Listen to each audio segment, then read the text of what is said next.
డబ్బులున్న వారిని ఘనపరుస్తూ ఉంటారు. డబ్బులున్న వాళ్ళకి పెద్ద పెద్ద కుర్చీలు వేస్తారు. డబ్బులున్న వాళ్ళకి ప్రేమలు దక్కుతాయి. డబ్బులున్న వాళ్ళకి మర్యాద దక్కుతుంది. డబ్బులున్న వాళ్ళకే అన్నీ దక్కుతాయి. ఏమి లేనివాడు వెళ్ళారు అనుకో, పక్కన అంటారు.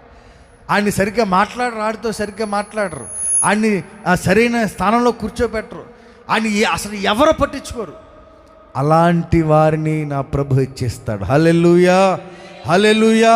ఈ సంవత్సరాంతంలో మనం అనుకోవచ్చు, మనము ఛేదరించబడుతున్నాం, తృణీకరించబడుతున్నామే, ఎవరో మాకు విలువ ఇవ్వట్లేదు, ఎవరో మమ్మల్ని ప్రేమించట్లేదు, అందరూ మమ్మల్ని తోలనాడుతున్నారు, అందరూ మమ్మల్ని అసహించుకుంటున్నారు.